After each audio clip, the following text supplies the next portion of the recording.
The Lord be with you. The man I ate dinner with tonight killed my brother. These words, spoken by a stylish woman at a banquet in Seattle, amazed everyone present. She told how John H. had murdered her brother during a robbery, served 18 years at Walla Walla, then settled into life on a dairy farm when she met him in 1983, 20 years after his crime. Compelled by Christ's command to forgive, Ruth Youngsman had gone to her enemy and pronounced forgiveness. Then she had taken him to her father's deathbed, prompting reconciliation there. Some would not call this a success story. John did not dedicate his life to Christ, but at that banquet, his voice cracked as he stood and said, "Christians are the only people I know that you can kill their son and brother, and they'll make you a part of their family." I don't know the man upstairs, but he sure is hounding me. John's story is unfinished. He hasn't yet accepted Christ.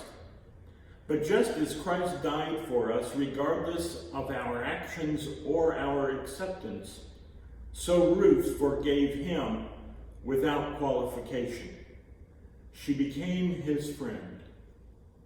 Philip Yancey, in Rumors of Another World, shares a story of atrocity that happened during the days of apartheid in South Africa, and the reconciliation that followed in a courtroom many years later. A policeman named Vandebreck recounted an incident when he and other officers shot an 18-year-old boy and burned the body.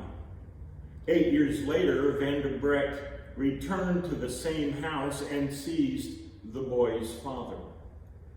The wife was forced to watch as policemen bound her husband on a woodpile, poured gasoline over his body, and ignited it. The courtroom grew hushed as the elderly woman who had lost first her son and then her husband was given a chance to respond. "What do you want from Mr. Vandebreck?" the judge asked. She said she wanted Vandebreck to go to the place where they had burned her husband's body and gather up the dust so she could give him a decent burial. His head down, the policeman nodded agreement. Then she added a further request.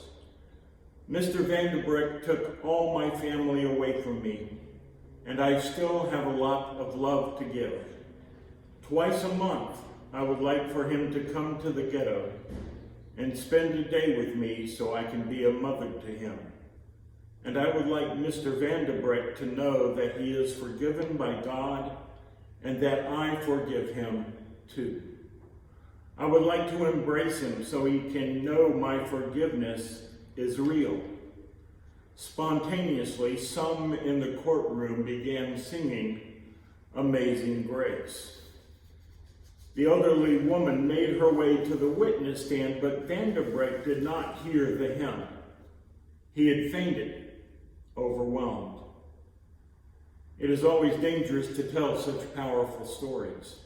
It is too easy to convince ourselves that we will never find ourselves in such extraordinary circumstances with the opportunity to offer such amazing reconciliation.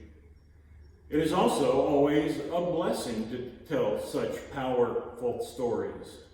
They show us the power of the Holy Spirit to overcome all enemies through the gift of reconciliation. With God's help, the unforgivable is forgivable. Sometimes our faith might seem easy to live. Obey the golden rule and do unto others as you would have them do unto you. Check. Treat all people with dignity and respect. Check. Help those in need. Check. Give to a mission project or actually go on a mission trip? Check. Pray often and fervently? Check. Of course, go to worship and Sunday school? Check and double check. All those activities are necessary and good for a strong discipleship. But now listen to those two stories again. Is your faith too easy? Is your faith the very center of all you do and say and think, the heart that guides your every decision? Well, preacher, now you've just gone from preaching to meddling. Yes, I have. The Lord be with you. Amen.